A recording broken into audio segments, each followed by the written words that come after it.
राजा रघुवंशी और सोनम रघुवंशी के खूनी हनीमून का अंत शिलोंग से करीब 60 किलोमीटर दूर इन हसीन वादियों में, जिसका नाम वायशा डोंग है, यहां पर 23 मई को 2:18 पर खत्म हो जाता है। दरअसल इस जगह पर 23 मई को 2 बजे से लेकर 2:18 के बीच में एक नहीं बल्कि 2 कत्ल की वारदातों को अंजाम दिया जाता है। पहला कत्ल एक पति राजा रघुवंशी का और दूसरा कत्ल रिश्तों का, उस भरोसे का जो भरोसा एक पत्नी सोनम रघुवंशी ने यहां पे आके 3 आरोपियों के साथ मिलकर तोड़ दिया। अब हम आपको शिलोंग पुलिस की पूरी टाइमलाइन बताते हैं।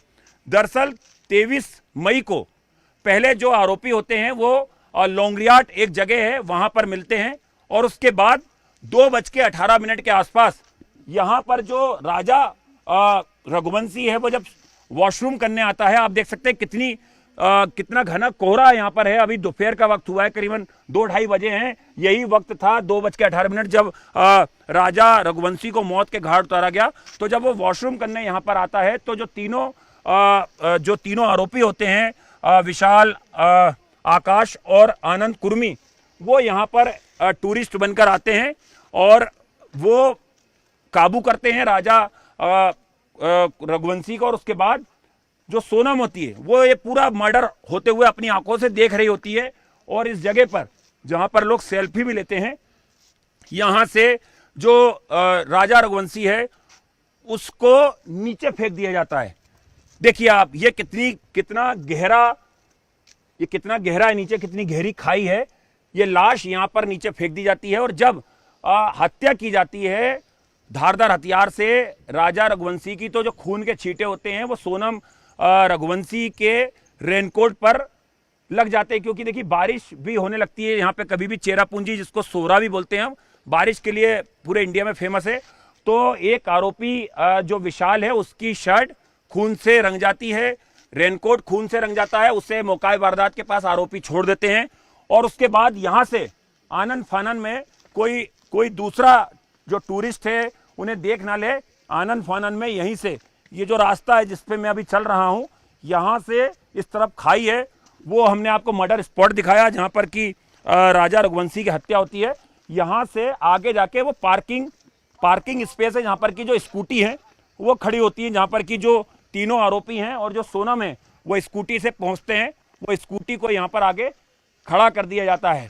तो देखिए ये कितनी सुंदर जगह है, लेकिन कई सालों तक ये जगह खौफ का दूसरा नाम भी रहेगी, क्योंकि यहां पर एक शादीशुदा जोड़ा जो इंदौर से हनीमून मनाने आता है, उस हनीमून का खूनी अंत इसी जगह पर आकर होता है। 2 तारीख को पुलिस इसी इलाके से जो राजा रघुवंशी है उसका शव बरामद करती है और उसके बाद पुलिस को लीड मिलती है कि इसमें कहीं ना कहीं जो सोनम रघुवंशी है और कुछ और लोग हैं उनका इस हत्याकांड में हाथ हो सकता है। तो देखिए हम आपको दिखा रहे हैं, ये रास्ता है जहां पर कि दरअसल ये विवादित जगह है, लेकिन यहाँ पे बहुत सारे टूरिस्ट जो हैं वो यहाँ पर सेल्फी खिंचवाने या ये खाई देखने या ये नेचर को देखने यहाँ पर आते हैं। तो देखिए यहाँ पर जिस तरह से एक स्कूटी है, इसी तरह की स्कूटी यहाँ पर जो तीनों आरोपी हैं और सोनम की यहाँ पर खड़ी होती है। हत्याकांड को अंजाम देने के बाद करीबन 2:19 2:20 का वक्त हुआ होगा, क्योंकि 2:18 पे जो पुलिस की टाइमलाइन है, जो राजा रघुवंशी उसको मौत के घाट उतार दिया गया था, उसकी लाश को खाई में फेंक दिया जाता है। यहां पर स्कूटी से एक स्कूटी सोनम चलाती है और एक स्कूटी पर एक आरोपी बैठता है, दूसरी स्कूटी जो होती है उस पर बाकी के आरोपी होते हैं। और उसके बाद कहानी का जो फ्लैशबैक है वो हम आपको बताते हैं।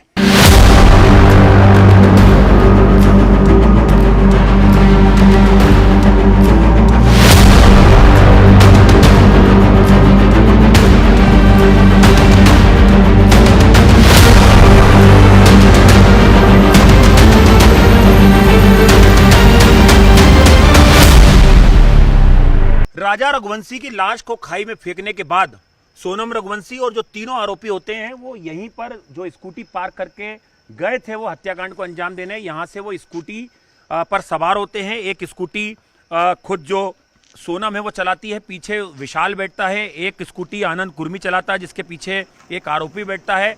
और यहाँ से ये जो पार्किंग है, इस पार्किंग से ये जो ढलान का रास्ता है, इस ढलान के रास्ते से यहाँ से होते हुए जो चारों आरोपी हैं, सोनम और जो बाकी 3 आरोपी जिन्होंने इस हत्याकांड को अंजाम दिया, वो शिलोंग पहुँचते हैं जो करीबन 60 किलोमीटर दूर है। शिलोंग पहुँचने के बाद एक बुरखा जो विशाल जो है उसके पास होता है, जो राज कुशवाहा ने दिया था कि जब सोनम इस हत्याकांड को अंजाम दिलवा देगी तो उस बुरखे को सोनम रघुवंशी को पहना देना और उस बुरखे को पहन के ही वो गुवाहाटी तक पहुंचेगी, ताकि बीच में जो टोल आते हैं या सीसीटीवी में उसकी चेहरा जो है वो कैद ना हो पाए। उसके बाद जो सोनम है वो गुवाहाटी पहुंचती है, आईएसबीटी से वो बस लेती है पटना के लिए और पटना से वो आरा पहुंच जाती है, आरा से वो लखनऊ पहुंचती है और लखनऊ से वो 26 तारीख को इंदौर पहुंच जाती है। इंदौर में राज कुशवाहा से उसकी मुलाकात होती है। देवास नाके के पास एक फ्लैट होता है रेंट का, जिसमें कि वो 8 जून तक इंदौर में मौजूद होती है। इसी बीच 2 तारीख को जो पुलिस होती है शिलोंग की, उसे इन्हीं खाइयों के अंदर से जो राजा रघुवंशी है उसका शव मिल जाता है। हम आपको बताते हैं दरअसल शव मिला कैसे। दरअसल देखिए कितने घने ये पहाड़ हैं और कितनी गहराई पे खाई है। यहाँ पर ड्रोन उड़ाए जाते हैं और जब यहाँ पर ड्रोन उड़ाए जाते हैं तो ड्रोन वो तस्वीरें कैद कर लेते हैं कि कोई डेड बॉडी नीचे सड़ी गली हालत में पड़ी हुई है। उसके बाद एनडीआरएफ एसडीआरएफ की टीमें जो एक गहराई है, खाई है, इसमें उतरती है और उसके बाद डेड बॉडी को, सफ़ेद शर्ट को, रेनकोट को, एक मोबाइल फ़ोन को बरामद कर लेती है। पुलिस के पास वो लास्ट लोकेशन होती है टावर की, जहां पर कि 3 मोबाइल फ़ोन जो हैं वो स्विच ऑफ हुए थे, जो जांच में पता चलता है कि वो राजा रघुवंशी और सोनम के होते हैं। तो अब 2 तारीख को पुलिस के पास डेड बॉडी होती है और अब पुलिस के पास एक फ़ोन आता है जो सोहरा है, जैसे कि चेरापूंजी बोलते हैं, वहाँ से एक होटल से कि एक कपल जो है वो यहाँ पर ये बैग छोड़ के गया है। और जब पुलिस उस बैग की तलाश करती है तो उसमें मंगलसूत्र और एक सोने का आइटम मिलता है। तो पुलिस का माथा ठनकता है कि कोई नवविवाहित जोड़ा आखिर हनीमून पे आया है जो हिंदू है, वो पत्नी अपना मंगलसूत्र सूटकेस में छोड़ के क्यों चली गई। अब पुलिस के पास लीड थी और इसी दौरान पुलिस जब इस पूरे मामले की तफ्तीश कर रही होती है इन जंगलों के बीच में, जब डेड बॉडी उसको मिल जाती है तो इन पहाड़ियों के बीच में, तो एक टूरिस्ट गाइड जो है वो मीडिया को इंटरव्यू देता है कि मैंने सोनम और राजा नाम के 2 जो कपल हैं उन्हें 3 हिंदी बोलने वाले लोगों के साथ देखा था। ये बात जैसी मीडिया में आती है, जो राज कुशवाहा होता है वो घबरा के सोनम को फ़ोन करता है कि तुम फटाफट जो है वो सिलीगुड़ी निकलो और ये बताओ कि तुम्हारा किडनैप कर लिया गया है। और उसी दौरान 8 तारीख को पुलिस यूपी से एक आरोपी को गिरफ्तार कर लेती है और फिर राज फ़ोन करता है कि तुम अब अपने घर वालों को बोलो, सोनम को फ़ोन करके कि तुम रिकवर हो गई हो, तुम्हारा किडनैप किया गया था लेकिन तुम बरामद हो गई हो।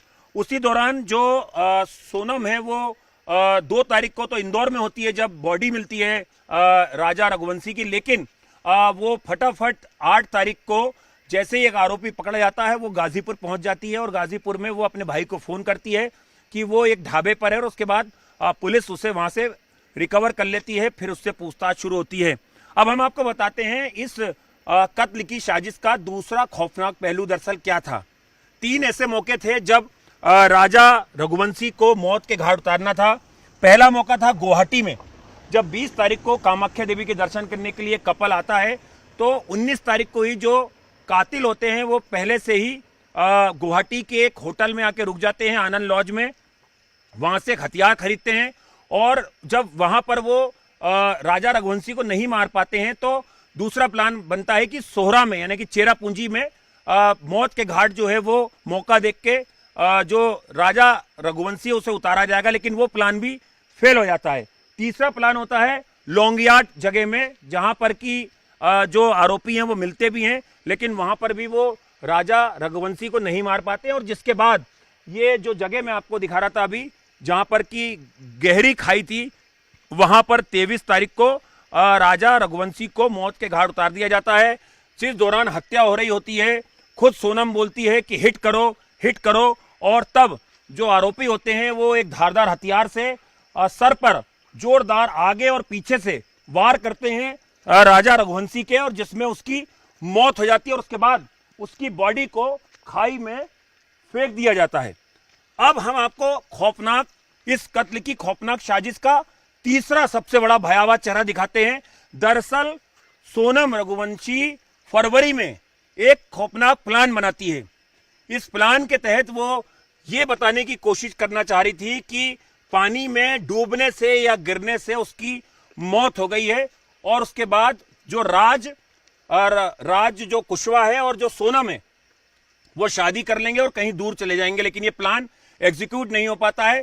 तो दूसरा खौफनाक प्लान बनाया जाता है कि एक लड़की को अगवा किया जाएगा, उसको मारा जाएगा, उसको जलाया जाएगा और उसकी बॉडी को एक स्कूटी पे रख दिया जाएगा, और तब घर वालों को लगेगा कि सोनम का किडनैप हुआ और उसकी लाश को जला दिया गया है। चूंकि लाश जली होगी तो पहचान नहीं हो पाएगी कि वो सोनम है या कोई और लड़की है। पुलिस का दावा है कि सोनम जो है वो शादी नहीं करना चाहती थी राजा रघुवंशी से, लेकिन उसकी जबरन शादी की गई। वो अफेयर में थी और वो राज कुशवाहा से शादी करना चाहती थी। तो हत्याकांड के 11 दिन पहले, यानी कि 11 मई को शादी थी, और शादी के 11 दिन पहले हत्याकांड का प्लान बनता है। इंदौर में प्लान की साजिश रची जाती है। जो तीनों आरोपी होते हैं दरअसल वो कॉन्ट्रैक्ट किलर नहीं होते हैं, वो राज कुशवाहा के दोस्त होते हैं, और उसमें एक उसका रिश्तेदार होता है जिससे कि 50,000 रुपए जो राज कुशवाहा है वो देता है। हथियार का इंतजाम होते हैं गुवाहाटी में, और उसके बाद यहां पर शिलोंग से 60 किलोमीटर दूर पर इस खौफनाक साजिश को, हत्या की अंजाम दिया जाता है, जहां पर कि एक नहीं 2 कत्ल होते हैं। एक कत्ल एक पति का, राजा रघुवंशी का, और दूसरा कत्ल भरोसे का, उस रिश्ते का जो सोनम ने यहां पर 23 मई को 2:18 को तोड़ दिया था। तो ये पूरी टाइमलाइन थी मेघालय पुलिस की, शिलोंग पुलिस की। पुलिस का दावा है कि उसके पास पर्याप्त सबूत हैं आरोपियों को सजा दिलाने के लिए, और पुलिस तय वक्त पर इस पूरे मामले में चार्जशीट दाखिल कर देगी। लेकिन ये खूबसूरत वादियां, ये पहाड़ कई सालों तक जो बोल नहीं सकते हैं, कई सालों तक ये खाई कई सालों तक गवाह रहेगी एक खूनी हनीमून की, जिसकी पटकथा मध्य प्रदेश में रची गई, और जिस हत्याकांड को मेघालय के शिलोंग के इस इलाके में आकर अंजाम दिया गया। और इस हत्याकांड का तीसरा सिरा मध्य प्रदेश, मेघालय के बाद उत्तर प्रदेश में जाकर खत्म हुआ, जहां पर कि एक पत्नी ने सरेंडर किया जो इस पूरे हत्याकांड की एक मास्टरमाइंड थी। कैमरा पर्सन विपिन पुजारी के साथ आनंद तिवारी, न्यूज़ 18 इंडिया, शिलोंग।